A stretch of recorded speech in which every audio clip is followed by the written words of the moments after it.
सबसे पहले आसिम मुनीर साहब ने दौरा अमेरिका अपना मुकम्मल किया। उसके बाद वो बेल्जियम गए और बेल्जियम से भी एक खबर आ रही है, वो बाद में बताता हूँ। लेकिन आसिम मुनीर साहब ने वहाँ पे पाकिस्तानी कम्युनिटी से खिताब भी किया है। वो बतौर आर्मी चीफ जा रहे हैं, फील्ड मार्शल जा रहे हैं, लेकिन पाकिस्तानी कम्युनिटी से भी वो खिताब कर रहे हैं, ताजरों से भी वो मिलते हैं और सियासी और इंतजामी मामलात में वो इंटरफेयर करते हैं। तो इस वक्त जो पाकिस्तान की मिलिट्री एस्टेब्लिशमेंट है उसका पूरी तरह से सियासत में और इंतजामी मामलात में, वजारत खारजा में, वजारत दाखिला में और तमाम मईशत समेत हर जगह पे उनका अपना एक किरदार है। और ये बड़ी अच्छी बात है पाकिस्तान की मौजूदा जो रजीम है उसमें शामिल सियासी जमातों के लिए कि कल को वो बड़े आराम से सारा मलबा पाकिस्तान की मिलिट्री एस्टेब्लिशमेंट पे डाल देंगे कि जितना भी फेलियर था वो सारा इसलिए था कि हम मजबूर थे, हम कुछ कर नहीं सकते थे और फौज के कंट्रोल में था सारा कुछ, तो उन्होंने ये तबाही फेरी है। हम लोग तो पहले भी डिलीवर करते रहे, आइंदा भी कर सकते हैं। तो ऐसी बातें फ्यूचर में वो कर सकेंगे और उनके लोग ये कहेंगे, और ये मैं अच्छी तरह जानता हूँ, माजी में भी ऐसे करते रहे, आइंदा भी ये करेंगे। पाकिस्तानी कम्युनिटी से उन्होंने खिताब किया, वहां भी वो सोशल मीडिया को नहीं भूले। यानी सोशल मीडिया एक ऐसी प्रॉब्लम है पाकिस्तान की एस्टेब्लिशमेंट के लिए जो उनके आसाब पे सवार है और उसे एस्टेब्लिशमेंट किसी जगह पे भी बुला नहीं सकती। जितनी फिक्र और कोशिश सोशल मीडिया को तबाह करने के लिए की गई है, उससे आधी कोशिशें और वक्त सर्फ किया जाता है दहशतगर्दी को ख़त्म करने के लिए या पाकिस्तान की माशी तरक्की के लिए, तो पाकिस्तान के हालात आज शायद पहले से काफ़ी बेहतर होते, लेकिन इस तरफ तवज्जो दी नहीं गई। अच्छा, आर्मी चीफ की मुद्दत मुलाजमत के हवाले से मैं कोई बात आपको बताऊं। इससे पहले जो बेल्जियम का आर्मी चीफ का दौरा, उस हवाले से एक दावा सामने आया है और ये बाकायदा एक दो ट्वीट्स मेरे पास मौजूद हैं। एक मोहम्मद फैसल साहब का ट्वीट है और ये कहते हैं जी कि बेल्जियम के दौरे पर आए हुए पाकिस्तानी आर्मी चीफ आसिम मुनीर के खिलाफ पाकिस्तानियों ने बेल्जियम में FIR कटवा दी है। FIR में आर्मी चीफ पर सफारत खाने के एहलकारों के जरिए हमला करवाने का इल्ज़ाम है। यानी एक तो ये वो उन्होंने बात की है, लेकिन नहीं, जो मेरे पास एक और इतला है ना, वो अब इसकी कोई तस्दीक नहीं हो सकती, लेकिन ये इतला ये कह रही है कि एक दस्तावेज है वो जमा करवाई गई है बेल्जियम में और पाकिस्तानियों की जानिब से, जिसमें कुछ जराइम के हवाले से या इंसानी हकूक़ की खिलाफ वर्जियों के हवाले से डाटा शामिल है और इसमें दर्ज जो मालूमात हैं वो मंदरजा झेल हैं। शिकायत कुनिंदा जो है उसका नाम है शेख मोहम्मद अदील, जो अब तक इतला सामने आ रही है और ये भी सोशल मीडिया से इतलात आई हैं। इसकी कंफर्मेशन एक आधे दिन में आ जाएगी और ब्रसल्स बेल्जियम से ये इतलात आ रही हैं और इसका बाकी एड्रेस भी इस आदमी का लिखा हुआ है, सारा कुछ इसके अंदर शामिल है, इनका ईमेल एड्रेस भी लिखा हुआ है। अच्छा, उसमें हाफिज सैयद आसिम मुनीर साहब के बारे में उनकी जिस्मानी तफसीलात लिखी हैं, उनकी उम्र लिखी है, उनका कद लिखा है, उनका वज़न लिखा है, साथ उनकी तस्वीर भी मुंसलिक की गई है और ये कहा कि ये ब्रसल्स में आए हैं। तारीख और वक्त लिखा है 10 अगस्त 2025। ऐसा लगता है कि ये दस्तावेज जो है वो पहले से तैयार थी। 12 इल्ज़ामात जो है वो इसमें इंसानियत के खिलाफ जराइम, इस्लामाबाद में पुरअमन मुजाहिरीन का कत्लेआम, अगवा और तशद्दुद और 10,000 अफराद को कानूनी कार्रवाई के बगैर कैद में रखना, दहशतगर्दी और आलमी दबाव का, ये सारी चीज़ें जो है वो इसके अंदर शामिल की गई इस दस्तावेज़ में। और इसके अंदर जो सबूत साथ मुंसलिक किए गए हैं वो मुख्तलिफ NGOs और एमनेस्टी इंटरनेशनल की रिपोर्टें और मीडिया के मज़ामीन इसके अंदर शामिल किए गए हैं। और साथ उन्होंने ये कहा कि इस मामले को फेडरल प्रोसिक्यूटर को भिजवाना चाहिए और गिरफ्तारी के वारंट्स और ये वो सब, और ये दस्तावेज संगीन इल्ज़ामात की निशानदेही करती है और कानूनी कार्रवाई की दरख्वास्त करती है। ये जनाब एक दस्तावेज जमा करवाई गई, मैंने आपको बता दिया। लेकिन असल मामला जो हम डिस्कस कर रहे हैं गुज़िश्ता 1-2 दिन से, वो फिर मैं आपके सामने रखता हूँ कि क्या यही आर्मी चीफ कंटिन्यू करेंगे सन 2026 में और 27 में, और कितना कंटिन्यू करेंगे, इस पर हम बार बार बात करते हैं। वजह यह है कि इमरान खान साहब को और पाकिस्तान तहरीक इंसाफ को इस बात का पूरा यकीन है कि जब तक हाफिज सैयद आसिम मुनीर साहब हैं तब तक उन लोगों के लिए कोई भी तहरीक चलाना मुमकिन नहीं होगा और इस हुकूमत के खिलाफ कोई भी एक्टिविटी उनकी कारआमद नहीं होगी, क्योंकि पूरी ताकत से पूरा इदारा इस्तेमाल किया जाएगा और वो पाकिस्तान तहरीक इंसाफ के रास्ते की एक रुकावट बनेगा। तो जो एक पॉलिटिकल वो कहते हैं ना जी हमें दिया जाए लेवल प्लेइंग फील्ड, तो वो उन्हें लगता है कि नहीं मिलेगी जब तक के आर्मी चीफ है हाफिज सैयद आसिम मुनीर साहब। और अब ये लड़ाई नई नहीं है, ये बहुत पुराना मामला है। इसमें जो हाफिज आसिम मुनीर साहब के जो हमायती हैं वो ये कहते हैं कि इमरान खान साहब ने अपने दौर में जब वो वज़ीर आज़म थे तो इनके साथ ज़्यादती की थी, और इमरान खान साहब कहते हैं जी मैंने कोई ज़्यादती नहीं की थी, बल्कि ये मेरी अहलिया से मिलना चाहते थे, उन्होंने इनकार कर दिया था, तो इस बात का गुस्सा है। बहरहाल जो भी है, आज पाकिस्तान तहरीक इंसाफ के साथ जो कुछ भी हो रहा है इसके पीछे कुछ लोग खुलकर कहते हैं, कुछ लोग दबे लफ्ज़ों में कहते हैं, लेकिन पाकिस्तान की एस्टेब्लिशमेंट का पूरा हाथ है।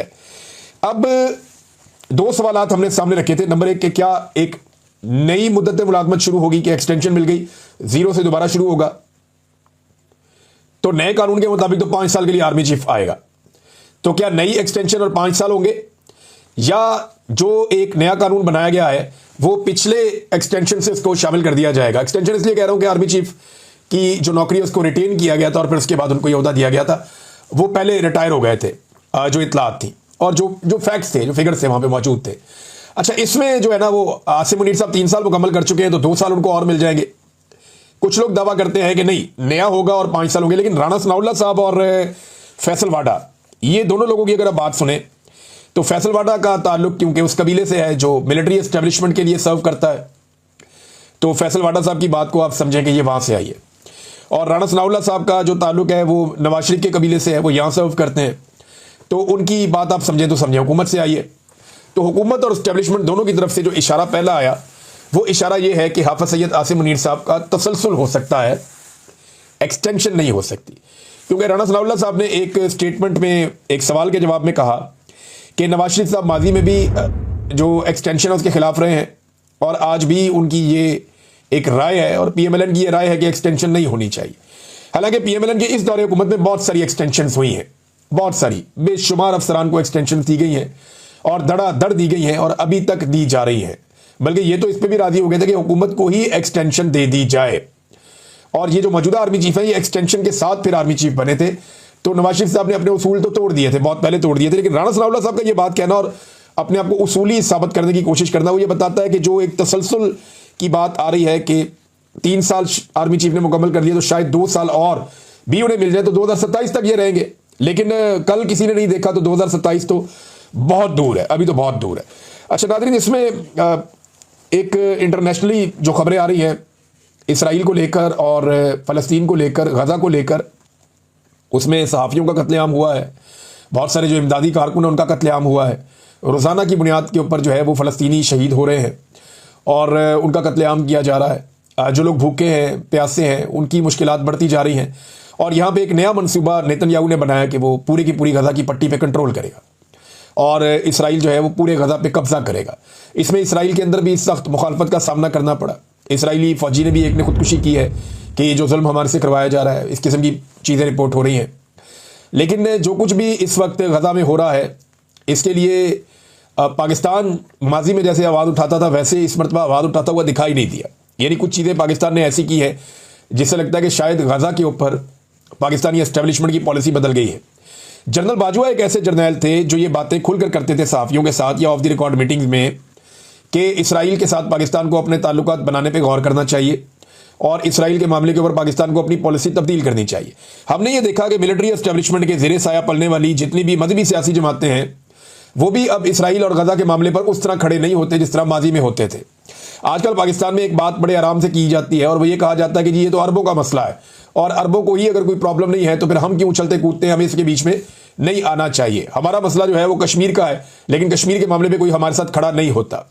तो ये इसको मुसलमानियत से या इस्लाम से हटाकर या मदद की बुनियाद से हटाकर इसको एक इलाकाई लड़ाई के तौर पर अब देखा जा रहा है। और कुछ लोग मशवरे दे रहे हैं कि जी इसराइल को तस्लीम कर लिया जाए। अब कुछ चीज़ें ऐसी हुई है पाकिस्तान में मौजूदा रजीम के दौरान कि वो इशारा कर रही हैं कि पाकिस्तान की सोच क्या है। यानी मेरे पास यहाँ पे एक खबर है, अगर आप ये मंजर भी देखें तो आपको नज़र आ जाएगा, ये ट्विटर में आपको नज़र आएगा कि इसराइल के अंदर एक बहुत बड़ा एहतजाज हुआ। यानी इसराइल में एहतजाज हो रहा है गज़ा के ऊपर मुकम्मल तौर पे कब्जा करने के हवाले से। इसराइल के अंदर एहतजाज हो रहा है और वहाँ पे 1 लाख के करीब लोग इसराइल में निकले और निकलकर उन्होंने एहतजाज किया। नेतन्याहू के मंसूबे के खिलाफ इसराइल में भी एहतजाज, 1 लाख से ज़ायद अफराद का मुजाहरा, ये एक्सप्रेस न्यूज़ ने खबर छापी है। और ये मनाजिर जो है वो इसराइल से आ रहे हैं। यानी इसराइल के खिलाफ इसराइल में मुजाहरा हो सकता है लेकिन इसराइल के खिलाफ पाकिस्तान में मुजाहरा नहीं हो पा रहा। गज़ा के लिए उठने वाली हर आवाज़ को पाकिस्तान में खामोश करवा दिया गया। एक वफद भी इसराइल में भेजा गया और उस हवाले से बाद में किसी ने जिम्मेदारी भी कबूल नहीं की और कोई पीछे भी नहीं हट रहा और वो लोग प्रोटोकॉल भी इंजॉय कर रहे हैं, अपने इंजॉय भी कर रहे हैं। साथ ही साथ PSL के मैचेस में फ़लस्तीन का झंडा जो लोग लेकर गए स्टेडियम में, उनसे फ़लस्तीन का झंडा छीन लिया गया पंजाब पुलिस की जानिब से, क्योंकि पाकिस्तान में ये पॉलिसी नहीं है कि आप फ़लस्तीन का झंडा उठाएं। हालांकि दुनिया भर के खेल के मैदानों में, चाहे फुटबॉल हो चाहे दीगर गेम्स हों, लोग फ़लस्तीन का झंडा उठाते हैं। इवन खिलाड़ी भी ये करते हैं कि फ़लस्तीन का झंडा हाथ में पकड़ लेते हैं उस जुल्म और बर्बरियत के खिलाफ जो वहाँ पे हो रहा है, क्योंकि खेल और खिलाड़ी जो हैं ये अमन के सफ़ीर होते हैं। लिहाजा जुल्म और बर्बरियत के खिलाफ ये प्लेटफॉर्म हमेशा से इस्तेमाल किए जाते हैं, लेकिन पाकिस्तान में इसकी भी इजाज़त नहीं दी गई। सेनेटर मुश्ताक को, उनकी बीवी बच्चों को घसीटा गया, खवातीन को गिरफ्तार किया गया, नौजवानों को गिरफ्तार किया गया। बार बार पुलिस ने बड़ा ब्रूटल टॉर्चर किया जो लोग इसराइल के खिलाफ एहतजाज के लिए निकले। बल्कि 2 नौजवानों पे एक रात गाड़ी चढ़ा दी गई और उस मामले का भी आज तक कुछ पता नहीं चला कि क्या हुआ। और इसके अलावा जो एक अमेरिकी जनरल कुरेला है जिन्होंने इसराइल को सबसे ज़्यादा सपोर्ट किया और जिन्होंने हर जगह इसराइल की, चाहे वो गजा के मामले में हो, पूरी हमायत की, पूरी मदद की, चाहे वो ईरान के मामले में हो, वहाँ पे भी पूरी हमायत की, पूरी मदद की, उससे जनरल कुरेला को पाकिस्तान में सदारती अवार्ड से नवाज दिया गया। ये भी बताता है कि पाकिस्तान की पॉलिसी शिफ्ट हो रही है, तब्दील हो रही है। डोनाल्ड ट्रंप जिन्होंने अब्राहम अकॉर्ड के लिए पूरा जोर लगाया हुआ है और वो गजा के बदतरीन मसाइल को जानते हैं, उन्होंने खुद कई मरतबा कहा कि वहाँ हालात बहुत ख़राब हैं, लेकिन इसके बावजूद डोनाल्ड ट्रंप इसराइल या नेतन्याहू की हमायत में खड़े हैं। अब उन्हें पाकिस्तान कहता है कि जी अमन का नोबेल इनाम उनको दिया जाए, तो ये भी एक चीज़ है। अब थोड़े अरसे बाद ख्वाजा आसिफ एक स्टेटमेंट ज़रूर दे देते हैं, बड़ा हसास किस्म का, इसराइल और फ़लस्तीन के और गजा के मामलात को लेकर, लेकिन खुद उन्होंने पाकिस्तान में ना तो कभी एहतजाज किया, ना कभी आवाज़ उठाई, ना किसी और जमात को एहतजाज करने दिया और ना किसी और जमात को आवाज़ उठाने दी। वो कहते हैं कि गजा पर इसराइल के कब्जे के मंसूबे पर आलम इस्लाम क्या करता है, मजम्मत पर इत्तफाक किया जाए, ज़बानी कलामी गुजारा किया जाए या अमली इकदामात उठाए जाएंगे। अच्छा, सवालात तो ऐसे पूछ रहे खुद वज़ीर दिफा हैं, भैया आप अपनी हिकमत अमली बताएं कि आप क्या करेंगे। आपके पास मुस्लिम दुनिया की सबसे बड़ी और ताकतवर फौज है, तो आप बताएं ना कि आपने इसके ऊपर क्या हिकमत अमली बनाई है और आप इसमें क्या करना चाहते हैं। तो आप दुनिया की तरफ देख रहे होते हैं कि गैर मुस्लिम ममालिक में करोड़ों लोग सरापा एहतजाज हैं। अब मुस्लिम ममालिक में एहतजाज करने नहीं देते, आधे से ज़्यादा मुस्लिम ममालिक में डिक्टेटरशिप है, वहाँ निकल ही नहीं सकता कोई आदमी एहतजाज करने के लिए। और पाकिस्तान में भी एक गैर एलानिया डिक्टेटरशिप है, यहाँ पे भी नहीं निकलने दिया जाता। जबकि मगरब में मजबूत आवाज़ें उठ रही हैं। 1.5 अरब मुसलमान यौम हिसाब पे रसूल सल्लल्लाहु अलैहि वसल्लम रहमतुल्लिल आलमीन को क्या जवाब देंगे। तो ख्वाजा आसिफ साहब, ये जवाब तो आपने भी देना है, इक़्तिदार तो अल्लाह ताला ने आपको दिया है, फौज की कमांड आपके हाथ में है, तो ये जवाब आपने देना है क़यामत वाले दिन, और गिरबान आपका पकड़ा जाएगा क़यामत वाले दिन। ये जो मजलूम मुसलमान हैं जिनको आप एहतजाज करने पे भी मारते हैं, इनका गिरबान नहीं पकड़ा जाएगा। तो पाकिस्तान ने किस तरह हमायत की है ये अब आपके सामने। नाज़रीन, एक तरफ पाकिस्तान के अंदर भी दहशतगर्दी कंट्रोल नहीं हो रही। मोहसिन नकवी ने कहा था कि SHO की मार है दहशतगर्द, तो दहशतगर्दों के डर से हुकूमत पाकिस्तान ने, ये वो दहशतगर्द हैं जो एक SHO की मार थे, उन दहशतगर्दों के डर से हुकूमत पाकिस्तान ने 14 अगस्त तक के लिए बलूचिस्तान में ट्रेनों की आमदोरफ्त पर पाबंदी लगा दी है। यानी ट्रेनें ही बंद कर दी कि दहशतगर्द, आप ट्रेन को प्रोटेक्ट नहीं कर सकते। यानी एक ट्रैक के ऊपर एक ट्रेन जाती है, हुकूमत पाकिस्तान ने हाथ खड़े किए कि ये जो ट्रेन ट्रैक के ऊपर जा रही है हम इसको प्रोटेक्ट नहीं कर सकते, इसकी हिफाजत की जिम्मेदारी हुकूमत नहीं ले रही। और इतनी सिक्योरिटी फोर्सेज है पाकिस्तान में, आप अंदाजा करें कि हमारे पास जो स्ट्रेंथ है वो 12 लाख से ज़्यादा पुलिस और दूसरी फोर्सेज और फौज वगैरह ये सब मिला के लगभग 10-12 लाख है। इतनी बड़ी स्ट्रेंथ पाकिस्तान के पास है फोर्सेज की, लेकिन इसके बावजूद पाकिस्तान जैसा एटमी पावर मुल्क चंद मुट्ठी भर दहशतगर्दों से ऐसा खौफजदा है कि ट्रेनों की आमदरफ्त ही पाकिस्तान ने बंद कर दी, और दावे इनके इतने बड़े बड़े हैं कि जनाब हम ये कर देंगे वो कर देंगे। तो मोहसिन नकवी साहब को सोचना चाहिए। बल्कि एक और मसले में फंस गए हैं मोहसिन नकवी साहब, और ये इस्लामाबाद में एक मस्जिद से रिलेटेड इशू है। वहाँ पे मसाजिद कुछ बहुत सारी बनी हुई है जो ग्रीन बेल्ट पे या रस्तों पे बनी हुई है या कब्जे की ज़मीनों के ऊपर बनी हुई है, और हुकूमत के बकौल ये है कि ये ज़मीनें जो है ये सरकार की हैं और इनके ऊपर कब्जा करके मसाजिद बनाई गई हैं। एक तो कब्जे की ज़मीन के ऊपर मस्जिद कैसे बन सकती है, बननी ही नहीं चाहिए। और जब उसकी बुनियादें रखी जा रही थी तो उस वक्त मना करना चाहिए था कि ये मसाजिद यहाँ पे कब्जे की ज़मीनों के ऊपर ना बनाई जाए, ये सरकार की ज़मीन है या किसी और मकसद के लिए रखी गई है। तो ये तो कभी भी मेरे ख्याल में मुनासिब नहीं है कि किसी ज़मीन के ऊपर या किसी की भी ज़मीन के ऊपर या सरकार की ज़मीन के ऊपर बगैर परमिशन के आप मस्जिद तामीर करें, मेरे ख्याल में नामुनासिब होगा। लेकिन मुझे हैरत इस बात पे होती है कि रातों रात इन्होंने मस्जिद भी गिरा दी, वहाँ पे वो उसका जो मलिका सारी वो जगह है वो साफ़ कर दी और वहाँ पे कोई दरख्त वरख्त भी लगा दिए कुछ एरिया में। कुछ लोग कहते हैं मस्जिद वहीं पे और मदरसे वाला जो बिल्डिंग का एरिया था वो सारा गिरा दिया गया है। अब वहाँ पे मौलवी इकट्ठे हो गए, उन्होंने कुरान पाक के नुस्खे हाथ में पकड़े हुए थे और उन्होंने कहा जी कि ये जब शहीद किया गया है उस बिल्डिंग को तो वहाँ पे ये कुरान पाक के नुस्खे भी शहीद हुए और इस पर वो बहुत गुस्से में थे। उन्होंने कहा जी मोहसिन नकवी इस्तीफ़ा दे, हम उसको नहीं छोड़ेंगे। ये ज़्यादा जो रोला पड़ा है ये जमीयत उलमा इस्लाम के, क्योंकि मौलवी उससे मुंसलिक थे तो उन्होंने ये बात की है, इस बात को ज़्यादा उठाया है। अब देखते हैं इसका हल क्या निकलता है। लेकिन उन्होंने रातों रात दोबारा बुनियाद रखी, उन्होंने कहा जी हम दोबारा यहाँ पे तामीर करेंगे, यहाँ पे हम मस्जिद बनाएंगे।